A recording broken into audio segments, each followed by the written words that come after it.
ආයුබෝවන් අද මම ඔයාලට අරගෙන ආවේ මම කොහොමද ලේසියෙන්ම ලුණු බෙදුමක් හදාගන්නේ කියලා.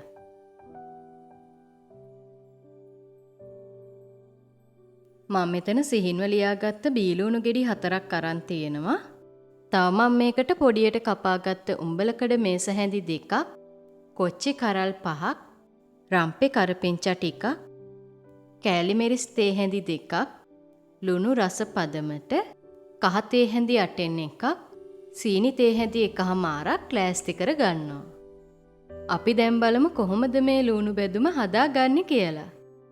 මුලින්ම මම ඇතිලියක් ලිපේ තියාගෙන ඒකට තෙල් මේස හැඳි 3ක් දාලා හොඳට රත් කර ගන්නවා. තෙල් ටික හොඳට රත් වුණාට පස්සේ මම මේකට සීනි ඇරෙන්න අනිත් ඔක්කොම පහේ ටික දාගන්නවා. දැන් ලුණු ටික හොඳට තැම්බෙනකම් මිනිත්තු 15ක් විතර උයා ගන්නවා.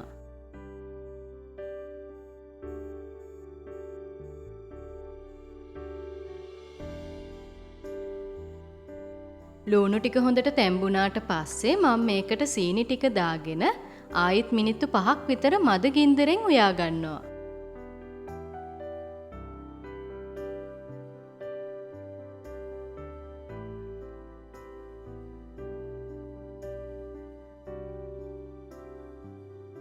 මේ තමයි මම වැඩි වැඩ නැතුව කටට සැරට ලුණු බෙදුමක් හදාගන්න විදිහ. ඔයත් කැමති නම් මේ විදියට හදලා බලන්න. එහෙනම් අපි අලුත් වීඩියෝ එකකින් හම්බෙමු. සුබ දවසක්.